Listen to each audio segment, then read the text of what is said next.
someone that also has his heart in the East Side. There's no friend of public education quite like our Congressman, Lloyd Doggett.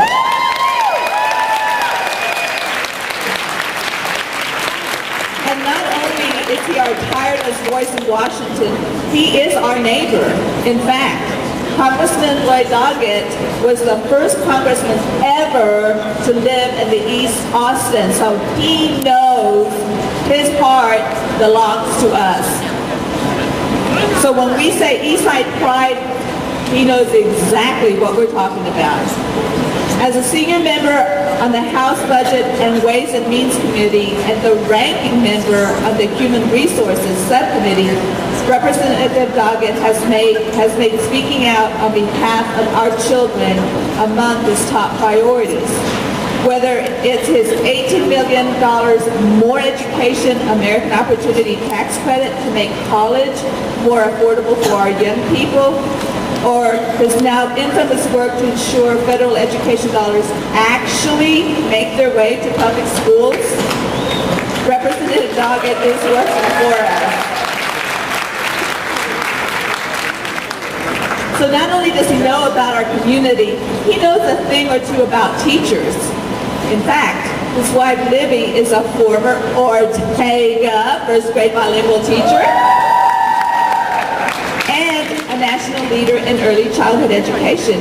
And his daughter, Kathy, is a pre-K director in Region 13 right here in East Austin. So it gives me great pleasure as the principal of Ortega Elementary and as a person who really believes in East Austin, please welcome our neighbor, Lloyd Doggett.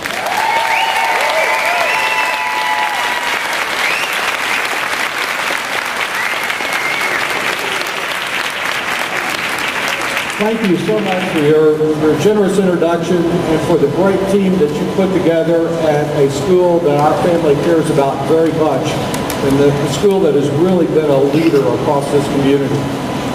We gather here, of course, on Veterans Day. I'm about to go down to the Capitol to celebrate the service of veterans across our community. And it's an appropriate time to be gathering like this because our national security and our educational security has been so intertwined. Indeed, many of the federal education programs that we're still struggling to fund today came about because in World War II, there were so many illiterates applying for the United States military.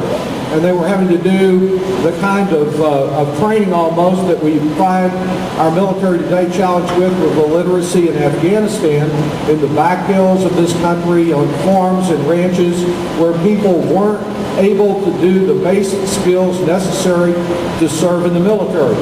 Today we know that even an assistant to the cook needs to be computer literate. And so our national security and our education security very intertwined. You, of course, are veterans. Some of you may be veterans. I like the troops to teachers, but you're veterans of a different kind. You're veterans of being told continually to do more with less. You're veterans of constant uncertainty, of not knowing which school is going to be open, and if so, what's going to be going on in it. And I came today to salute you as veterans who are on the front lines of something that's very, very important. In fact, I think there is no more important work being done in our city than the work you are doing with our youngest Austinites and building their future.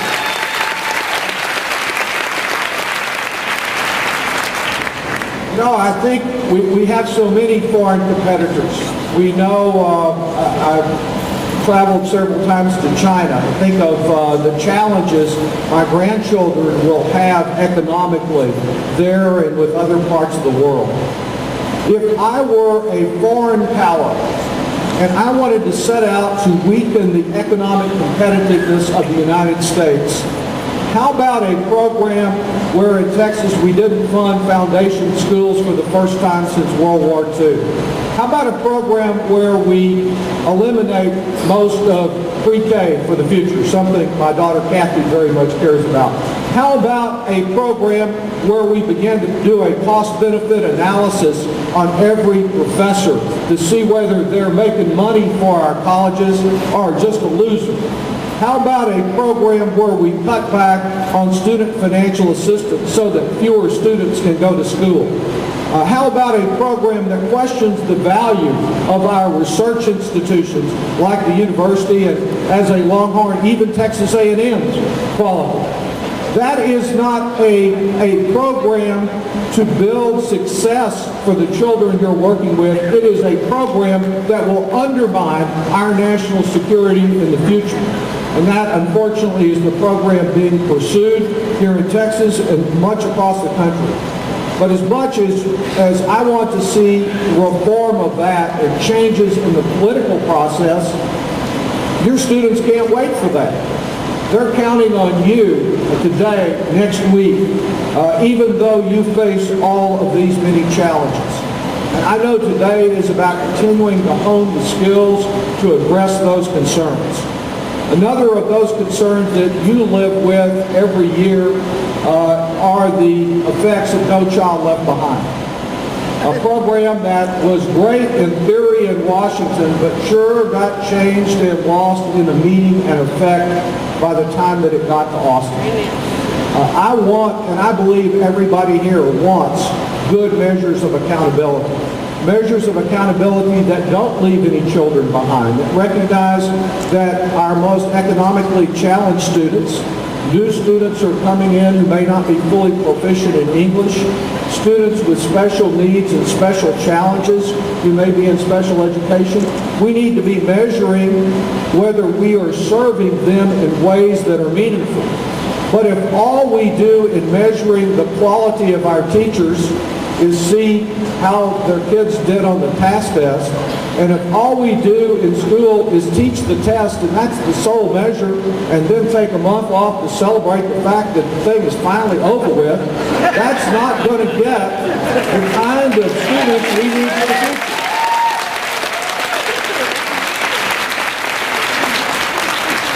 So there is a broad objection across the country, both political parties, about the need to change No Child Left Behind. It was supposed to have been reauthorized by now. If there is such broad consensus, then why hadn't something been done about it? Is a real good question. And I'll tell you why. Because we have, first of all, we have in Washington today a group of people that were elected to be disagreeable. If they hadn't been disagreeable, they wouldn't have won their party's primary. But they have a very different view about education. And so when the Education Committee in the House met this year, the first thing they wanted to do was to block grant to the states and let Governor Perry and others decide how to use Title I funds, not to have them directed to East Austin and other places in the future, but maybe we could spend some of that money in Alamo Heights or Highland Park that's being used here in East Austin, to block grant IDA money so that it wasn't getting targeted anywhere. And a group of people with Michelle Bachmann prepared a list of welfare programs that need to be looked at and probably cut. Welfare programs like school lunch, Pell Grants, about 30 education programs in the Department of Education that they voted to eliminate.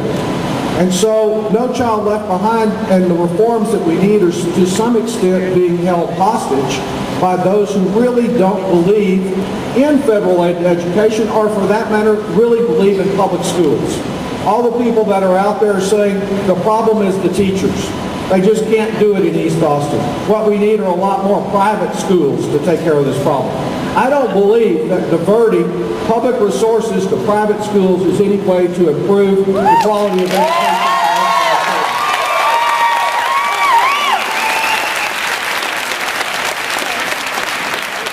And I don't think that it is welfare to provide the most challenged child in your class with the opportunity to fulfill their full God-given potential.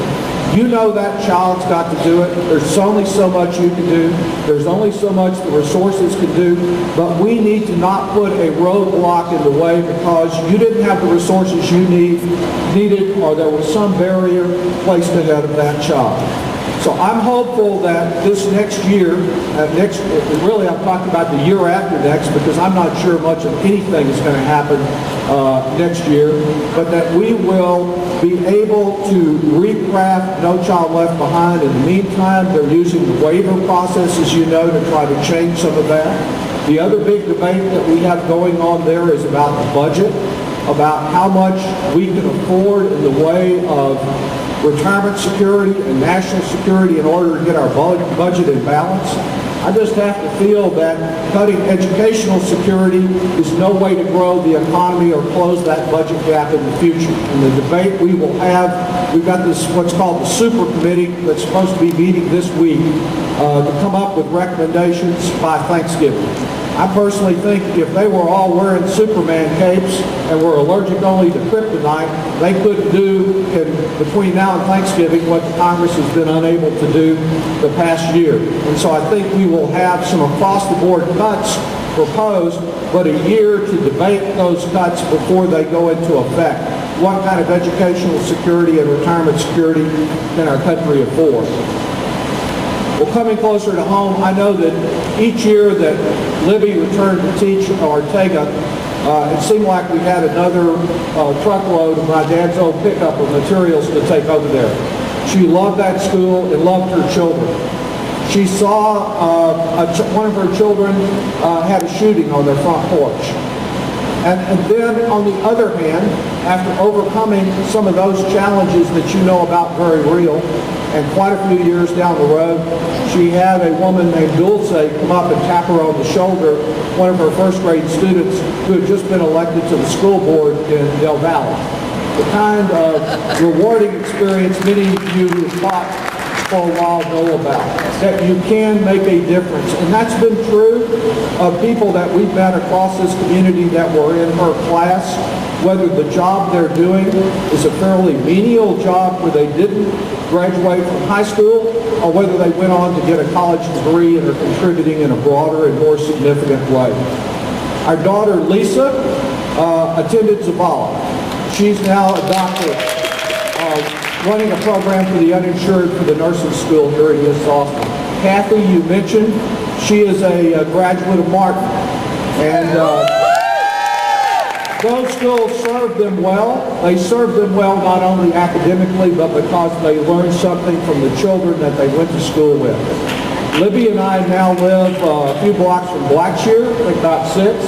And we know that there is the potential here and that there are committed people like you who are trying to make a big difference in the lives of the children. So my goal this morning is just to give you a little feel for what we are challenged with, to try to understand a little of your challenge. I guess the first thing I was ever elected to was to be captain of the safety patrol at Brackerwoods. And I feel like I'm on a safety patrol of a different kind. That I want to be there patrolling, being your advocate and your voice for the kids you're doing so much to make a difference for. Thank you for what you're doing. Please let me know how I can lend more support and gain more insight into the important work you're doing. Have a great day.